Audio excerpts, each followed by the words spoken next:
Elu Shemos Bnei Yisrael Haboim Yitzroimo. These are the names of Bnei Yisrael Haboim who are coming to Egypt. I mean, they've come. It's Yaakov, Ishuv Esuvo. Together with Yaakov, each person with his family had come.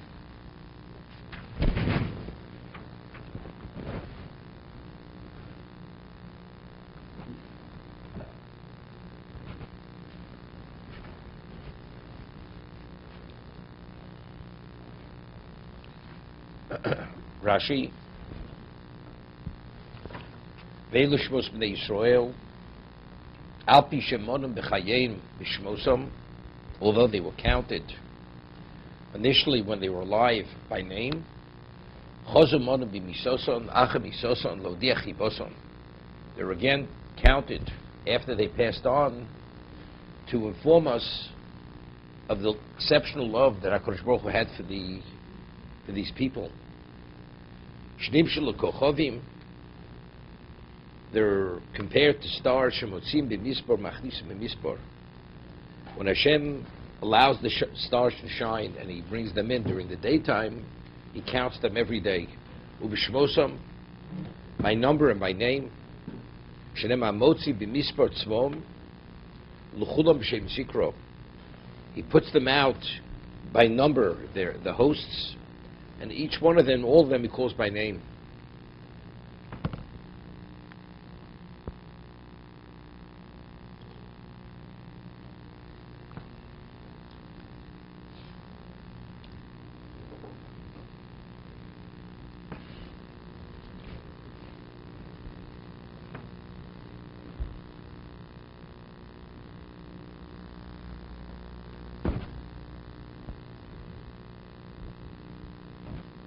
It's interesting, there's no Chaim HaKodesh in, we find the generations that are counted before the Mabul. First 10 generations, it says, this person lived so many years and he died. The other person lived so many years and he died. After the Mabul, people lived so many years, and it ends with that. Just mentions, it doesn't end, they died. Why between the first 10 generations is they lived 875 years, whatever it was, and he died. You hear the question? So the Chaim HaKodesh explains. No, the pasuk says, the pasuk doesn't say it. After the Mabul doesn't say, and they died. It just says they lived so many years.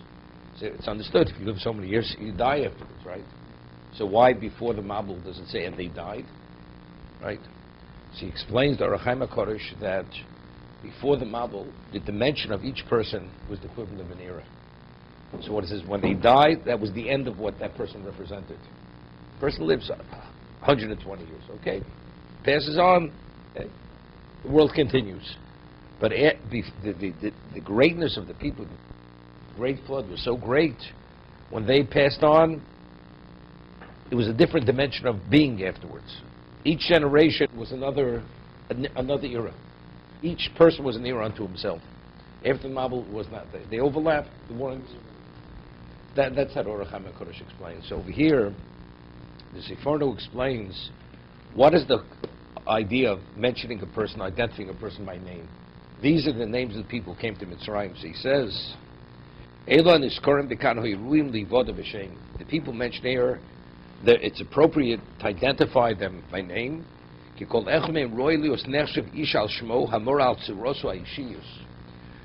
Each person it's appropriate to mention by name because his value, name reveals the essence of his of personality. That's what the name is. And therefore each one of them, during their lifetime, they were like luminaries. Each one was a luminary unto himself. Because he was a luminary, the generation did not go off. However, after this generation passed away, although they were tzaddikim among their children, but they weren't that special in the eyes of Hashem and by man, and because they weren't valued to such a degree that children went astray. And that's what we became idolaters in Egypt. Wasn't enough? No.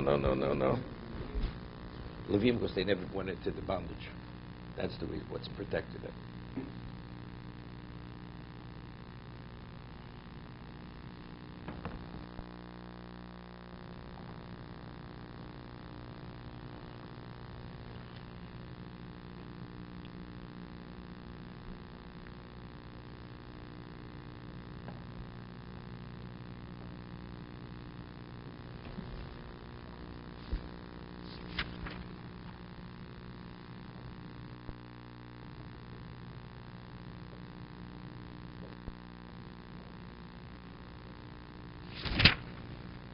Ruvain, Shimon, Levi, Yehuda. Sochas vum Binyamin don v'naftol v'od v'osher. V'yikol nefesh yotz Yerech Yaakov shivim nefesh.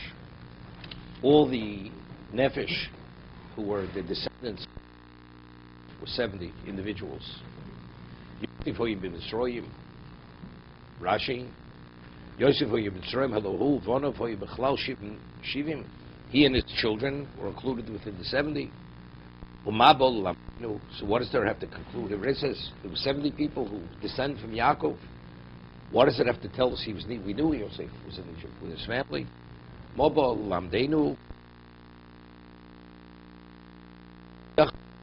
Yosef, it's to form us the tzidkus, the devoutness of Yosef.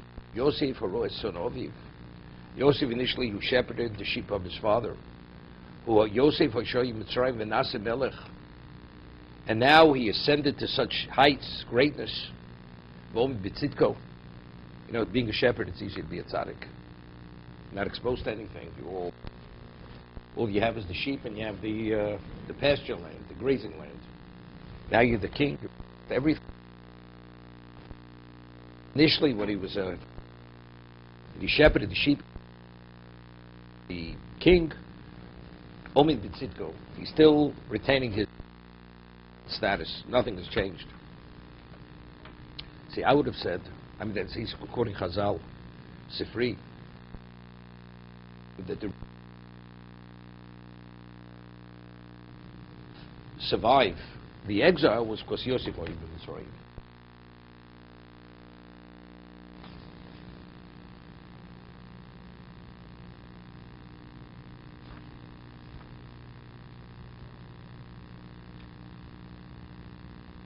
There's a Chazal, it says by Esav,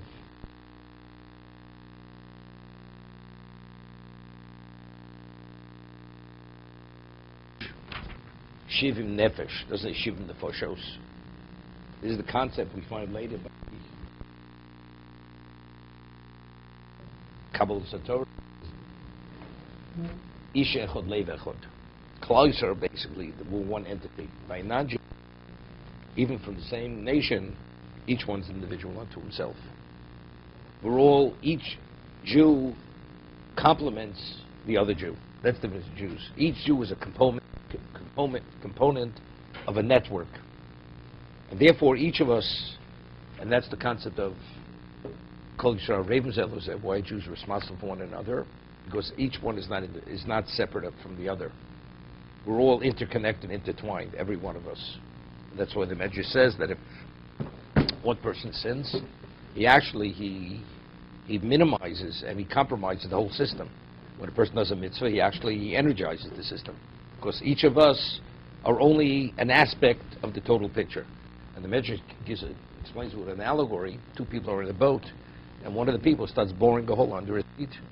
Says, "It's not." Don't you realize we're all in the same boat?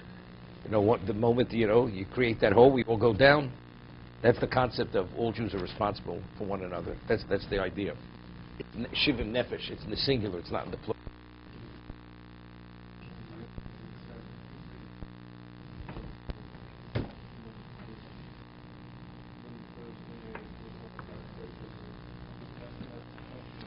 But over here, we're talking about already They're dying here. No, but I'm saying, the boyim. Why they boyim? At this moment, it's as if they're still coming. At this moment, nothing has changed. At this moment, they're still coming to Egypt. You know why? Because Yosef was in Mitzrayim. Because Yosef was in Egypt, providing and creating the whole setting for them. Therefore, it's as if they just came at this moment. Although they're there for an extended period of time.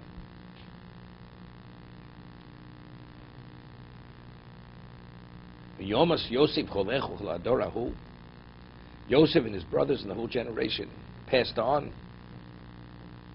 They were fruitful, they thrived, they teamed, they increased in number. They became empowered to a great degree. The land was filled with Jews.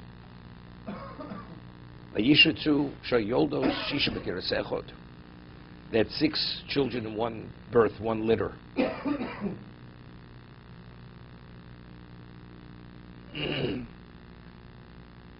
That's like shrotzim, like rodents. They have 6 in a litter. Klal Yisrael was 6 in a litter.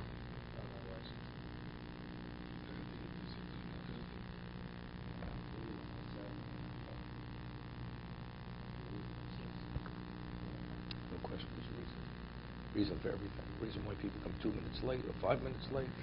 Okay. Bam. Just open the window. So the Maral explains 6 is totality. You have the 4 directions and you have up and down. So that's like all encompassing. That's number 6. 6 is like maximum. You have 600,000. You have 1,000, 1,000 in Hebrew is the largest unit of number. 100,000, 600,000. It touches upon the maximum in each, the 6. That's the totality of the number. Only when we reach that critical mass, only then will we be able to leave Mitzrayim. That's 600,000. So the 6 is totality. That's why it's 6.